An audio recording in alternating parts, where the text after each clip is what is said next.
ঘরে কি মুরগির কলিজার মাংস আছে? তাহলে এখনই এই রেসিপিটা বানিয়ে খেয়ে নাও। কারণ এই রেসিপিটা অনেক বেশি মজা লাগে। যেমন ভাজা, ভাজা তেমন মুচমুচে।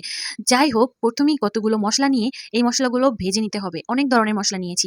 যেমন ধরো এলাচি, দারচিনি, সাথে জিরা, পাঁচফোড়ন, সাথে ছিল মরিচ আর গোলমরিচ, যেটা কিনা সাদা গোলমরিচ। ১ম এই গপ করে কতগুলো তেল, তারপর আলুগুলো ভেজে নেবে। ভেজে নিয়ে সুন্দর করে ভাজতে হবে। ভাজতে, ভাজতে একবারে তোমরা লাল বানাইয়া ফেলাবা। লাল মানে একদম লাল। তো দেখতেই পাইতেছো আমি কিন্তু ভাজতে ভাজতে একেবারেই মানে ব্রাউন কালার বানাইয়া তারপর উঠাই ফেলাইছি। ভাইরে ভাই, এটা ভাজার সময় আমার অনেক বেশি ধৈর্য ধারণ করতে হয়েছিল, কারণ এটা ভাজতে আমার অনেক টাইম লেগেছে।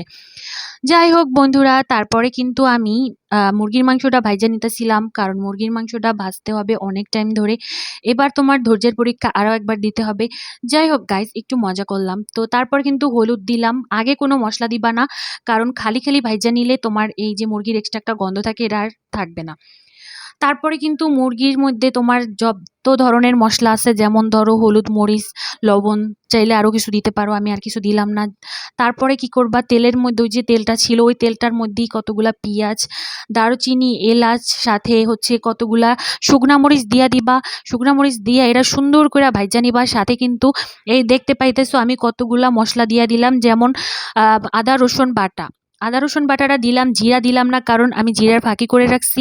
অনেক ধরনের মশলা বানাইয়া তারপরে ফাঁকি করে রাখছি, তোমরা প্রথমেই যেটা দেখলা ওইটা আমি লাস্টে দিয়ে দেবো, তাহলেই জিরার কাজ সেরে যাবে। তারপরে এই দেখতে পাইতেছো একটু হালকা ঝোল দিয়ে দিলাম। এর মধ্যে কিন্তু এই আলু আর মাংসটা দিয়ে সুন্দর কইরা ভাইজা নিতাছি। এটার মধ্যে কিন্তু এখনো কাজ শেষ হয় নাই, এটার মধ্যে আরও কাজ বাকি আছে। যেমন ধরো এই যে আমার প্রধান কাজ হচ্ছে, এটার মধ্যে আমি কতগুলা পেঁয়াজ আস্তে আস্তে করে কেটে, সাথে কতগুলা কাঁচামরিচ, সাথে কিন্তু রসুনও ছিল, এগুলা দিয়া সুন্দর কইরা ভাইজা ভাইজা একবারে ঝরঝরা করে নিমু। এই হালকা একটু ঝোল দিয়া দিলাম ধরো। তো আমি কিছুক্ষণ ঝোল দিয়ে আরো অনেকক্ষণ লাড়াচাড়া করবো। লাড়াচাড়া কইরা তারপরে কিন্তু হচ্ছে এর মধ্যে যে ওই যে জিরার ফাঁকি অনেক ধরনের মশলা মিলাইয়া বানাইয়া রাখছিলাম, প্রথমেই ওইটা দিয়ে দিমু, কারণ ওইটা দিলে এত সুন্দর একটা ফ্লেভার আসে ভাই। এটা আমি যখন খাচ্ছিলাম, তো আমি ভাবছিলাম যে এটা মনে হয় বটবাজি, কারণ এটা খেতে একেবারেই বটবাজির মতন লাগে।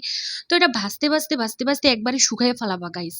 ভাই এটা মানে কি বলবো, অমৃত অমৃত। তো তোমরা অনেকগুলা ভাত নিবা, অনেকগুলা ভাত নিবা, কারণ এটা অল্প ভাতে হবে না। অল্প ভাত খেয়ে তোমরা একদমই তৃপ্তি পাবা না।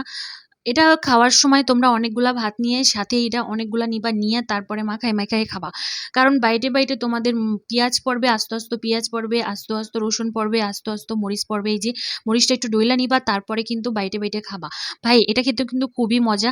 তো আমি যদি তোমাদের সাথে একটু শেয়ার করতে পারতাম গাইস, কি যে বলবো, অনেক অনেক মজা ছিল। তো তোমরাও বাসায় বানাইয়া আর খাইয়া আমার সাথে ভিডিও শেয়ার করো, কিংবা পিকচার শেয়ার করতে পারো। যাই হোক, এটা খেতে কিন্তু আসলেই অনেক বেশি মজা ছিল। তো তোমরা সবাই কে কোথা থেকে দেখছো অবশ্যই কমেন্টের মাধ্যমে আমাকে জানাবা, কারণ আমি জানতে পারি তোমরা কোথা থেকে আমার ভিডিওটা দেখতে পাচ্ছ। সুন্দর একটা কমেন্ট রেখে যাবা, যাতে আমি তোমার পেজেও ঘুরে আসতে পারি।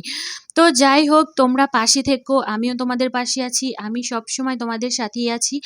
আর মজার মজার খাবারের ভিডিও নিয়ে তোমাদের সাথে আবারও হাজির হব। কি ভিডিও দেখতে চাও, কোন রেসিপি দেখতে চাও, তোমরা কমেন্টের মাধ্যমে আমাকে জানাতে পারো। তো এরকম নিত্য নতুন রেসিপি, নিত্য নতুন মজার মজার খাবার দেখতে হলে অবশ্যই আমার সাথেই থাকুন। আর মজার মজার খাবার বানিয়ে নিজেরাও খাইতে থাকো। তো সবাই ভালো থাকো, টাটা, আল্লাহ হাফেজ।